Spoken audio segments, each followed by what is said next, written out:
the program. So, welcome. Thank you. Cryptocurrency, when somebody hears cryptocurrency trading, most of us have heard Bitcoin. But when we talk about cryptocurrency, what exactly is it? Actually, cryptocurrency is the technology. It's not only Bitcoin. When we say cryptocurrency, before we go to cryptocurrency, we need to understand what the technology behind cryptocurrency, which is blockchain technology.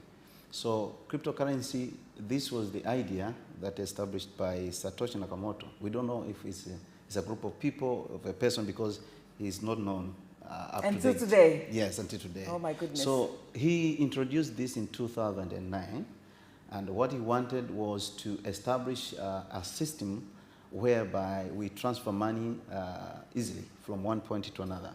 So it was decentralized, peer-to-peer, and also having to transfer tokens or money without a third party, without a central party. So that was his idea, because of a lot of fees in the banking system, and a lot of actually bureaucracy, and also time to deliver, to send money from one point to another. That was his idea.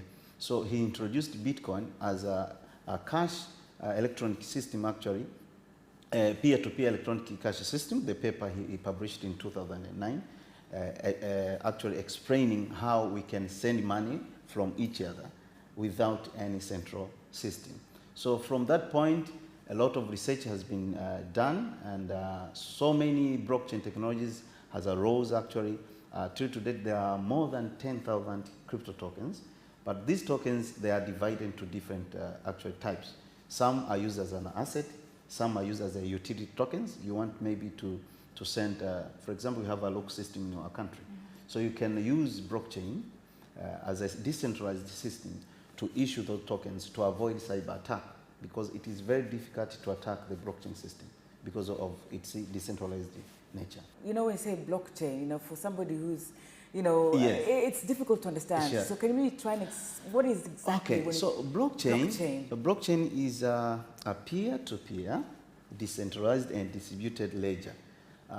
I can give you a simple example, like a book analog. For example, you have a book. So we call that book is a blockchain. So we have a page number, right? We have a page in the book. So that page, it's called a block. Then we have something written on the page. So that we call blockchain transaction. So if you are saying a blockchain is just like a ledger, a book, which records transaction coming in and going out. So it's online. It's just online. But on Bitcoin now, it's a public ledger.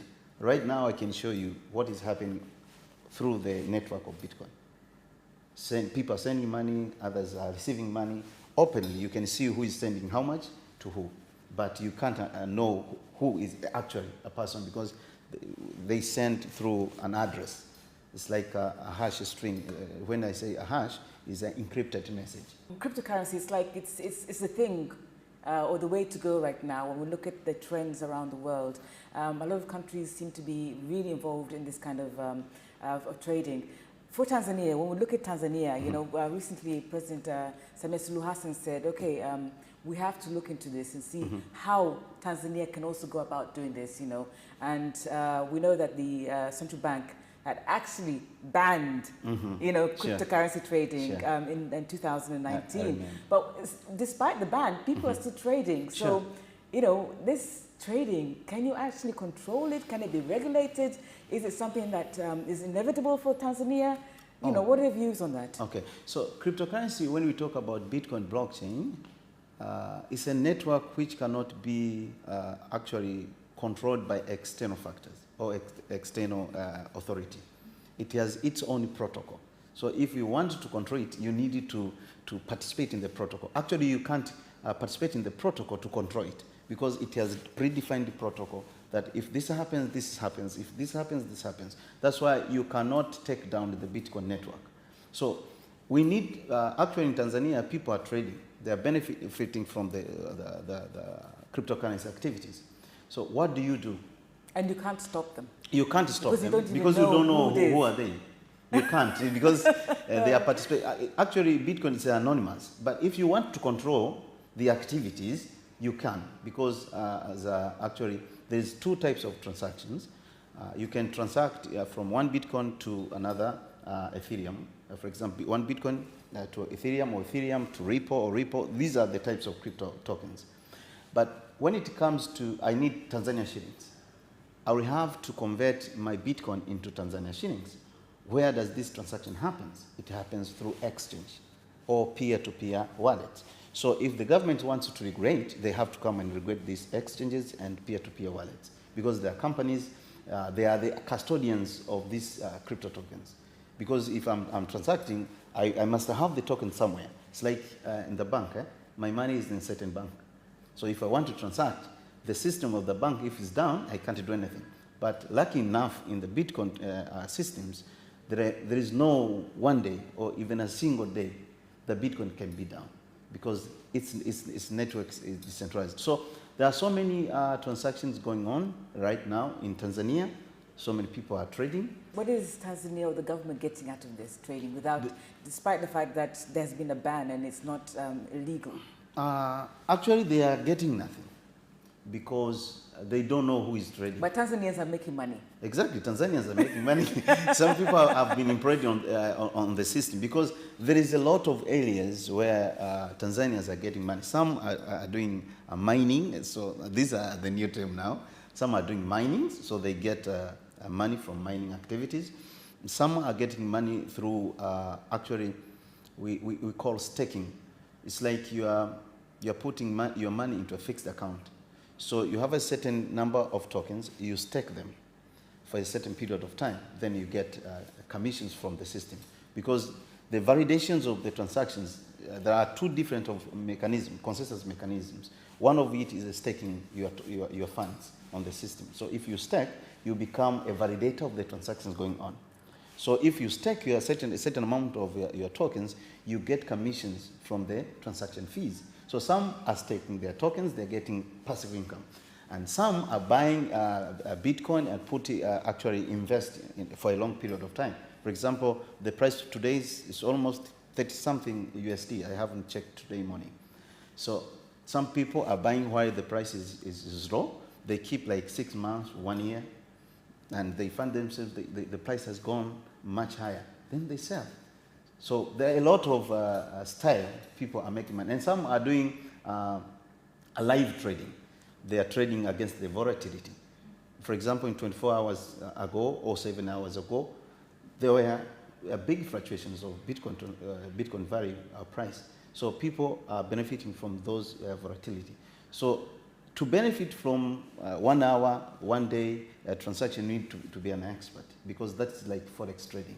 But most of people are getting money through staking, and others are becoming like an agent. For example, I need Tanzania shillings. I want to sell to somebody through a peer-to-peer. So they charge some percentage of above the price of the Bitcoin. So they make money on that way. If Tanzania was to legalize this business in the country, how would you advise we should go about making it work in the country? I want to be able to invest in this kind of business. I don't know anything about it. Sure. Do I need to go to the classroom and be trained on it, or can we also use experts? It's how should we go about it? Because I might want to invest and then I'll lose my funds, and I don't know the business. So sure. What's the right way to go about this? Sure. For example, in our company, actually we train. We train government institutions, we train corporates, we train individuals, because you need to understand what happens. So many Tanzanians are losing money through pyramid schemes, and they think they are losing money in Bitcoin, because there are companies which are actually building businesses around crypto activities. So I tell you, Yvonne, bring me maybe 1 million Tanzanian shillings, I'll give you passive income every month or every 7 days. But actually, those guys, they are scams. They want to collect saving money from people, then they run away. But if you want to be a trader yourself, or you want to be a miner, or you want to stake, you need to understand first what happens, what is going on the activities. So the country, actually, there is a lot of Tanzanians who knows what happens. So the government should actually collaborate with these people. We are there and other people are there. We have actually registered a blockchain association of Tanzania. It's an association now, a non-profit organization dealing with blockchain actually technology, which involves the cryptocurrency and everything. And we are quite a number of people who understand that we have developers, we have business people on this. So actually the government can work with us so that we can actually give all about information about blockchain technology and how it works. And we can do national dialogues and be in position to know where actually the regulation should be applied. Should the central bank just remove the ban? Of course, because they right banned... now, or do you think that they need to do something first to make sure that this business is actually regulated? Exactly. Look, South Africa, you know, immigrations, they have 3 options. You have one option to ban, the second one to do nothing, and the third one you regret. But banning option is not advised anywhere. You can't stop, you can't control. You can't control, there are people because doing it already. if you ban the crypto activities, you are doing 2 grave mistakes. One, you are accelerating illegal activities. Second, you will never stop it and you are losing taxes. Why accelerating illegal activities? Because so many people are coming lying to Tanzanians that if you do this, you will get this. Why it is not true. But if there is actual regulations and a regulation framework, there are a lot of participants on this. We have merchants, people who are accepting crypto tokens. We have people who are doing mining. You can have fund managers on this. It's like it's a financial ecosystem. Whatever happens on the native financial system is happening on crypto. So there are people who you can buy, you can rent, you can borrow on cryptocurrency through DeFi, decentralized finance. You can do a lot of financial activities on cryptocurrency. So the government should understand who is doing what and for what. If people are saying you can bring money and invest, we have CMSA who controls the fund managers. So they can apply for doing that, because now you should know that what is happening on the network. So regulations is inevitable, because banning didn't help. Banning is simple. You just announce we have banned this activity. How do you enforce it? Yeah. How do you know people are not doing it? Exactly. How do you enforce it? Yeah. So we have actually, we are beyond, we are very far on banning declaration. It doesn't help. And actually, if you are banning crypto activities, as I said, you are banning, you are killing innovations. As I told you, blockchain technology is more than Bitcoin. Bitcoin was actually in blockchain we have, in this technology we have 4 tiers of blockchain. We have blockchain 1.0, blockchain 2.0, blockchain 3.0, and blockchain 4.0. Blockchain 1.0, it's talking about Bitcoin blockchain, nothing else, activities of Bitcoins. Blockchain 2.0, we are talking about blockchain applications, the applications of smart contracts. And this is actually was established by somebody called Vitalik by establishing Ethereum blockchain. Blockchain 3.0 now is the different applications on economic activities using blockchain technology. All these types of blockchain, they use crypto. But crypto not as a currency, but crypto as a token to facilitate the transfer of asset, transfer of a certain ownership, transfer of the data. So if you're banning crypto activities, you're killing innovations, which is around the blockchain technology.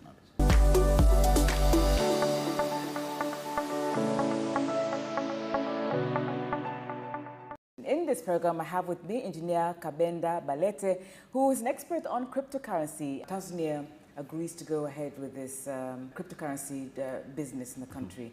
What sort of impact do you think it will have on the economy? Because there are some who say a word because they think that it's a volatile kind of business. Mm-hmm.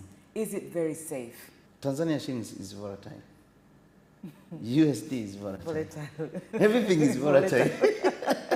Everything is volatile. Mm. You need to understand volatility is what means of the business. If there is no volatility, then there is no business. Assume if USD is not fluctuating, what forex activities will be doing? Because forex market is the very biggest market in the world. I think they actually trade over 5.3 trillion USD a day. It's because of that volatility. Shares have volatility. The price goes up, the price goes down. So the magnitude of volatility is what differ from the local currency and crypto tokens. But in this cryptocurrency, there is now actually a new concept, which is called stable coins. These are the crypto tokens which follow the volatility of the local currency. For example, I have BUSD. This is Binance USD or Tether. Tether is a USDT.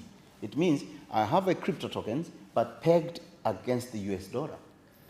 America is doing that. They have allowed people to peg the crypto tokens against their local currency. Why not in Tanzania?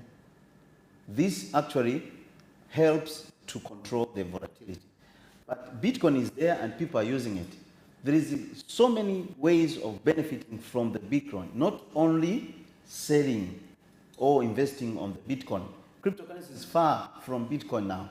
So we should not look at Bitcoin volatility. No, because I can have a Bitcoin, I'm making profit, then I change my Bitcoin and peg it to USDT so that I avoid fluctuations. What do you say about that? So there are so many things actually the government should consider before they say they are banning crypto activities. Who do you think should go into this kind of business? Because any individual, somebody ordinary like me, or we're talking about big investors, because if big investors are looking to raise capital, is this the way to go about it?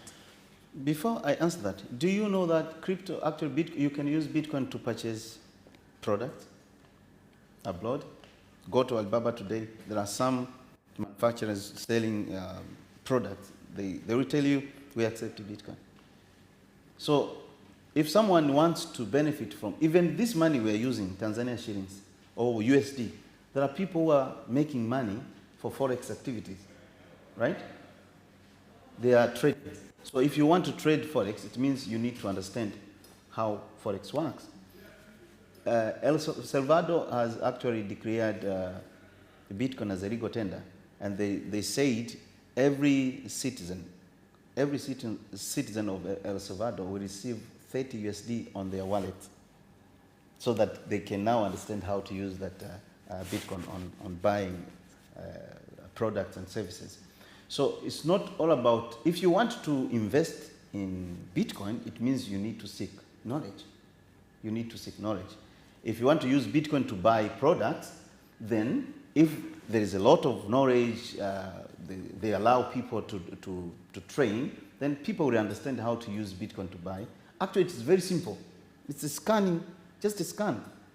And your money is out and you have a service. So it's not difficult. I want to start this thing. What do you want to start? Do you want to invest? Do you want to do mining? Do you want to trade? What do you want to do? I want to trade. You want to trade? How do I start? What kind of trade? Do you want to do daily trading, month trading, or you want to just invest? Okay, let me say I want to do monthly trading. What? Monthly trading. Monthly trading. Then you have to seek for companies. How to start? How much do you start? You come to us, we train you. Okay, fine. You Yes. come and train you. Yeah. What's the minimum sort of like thing to start with when you open a wallet? Is there any amount that you can start with, or you can just like, you know? You know, Bitcoin is like money.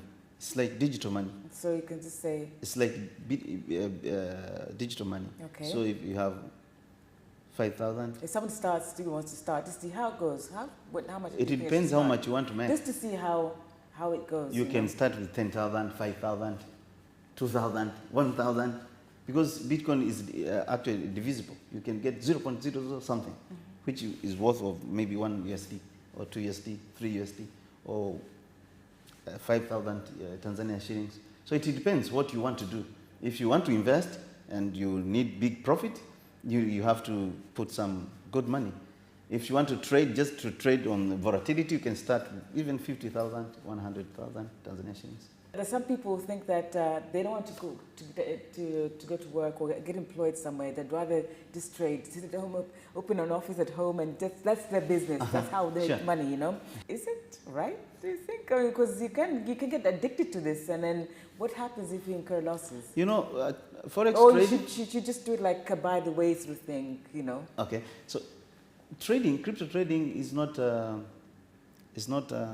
gambling. Exactly. Some people look at Yes, gambling. they think it's gambling. It's like gambling, if you do like a gambling, you lose money. You need to understand what drives the price. Gambling, you can't do that. You can't do that. Yeah. You need to know what drives price. What affects usually what drives prices? In crypto system, what drives the price is demand and supply.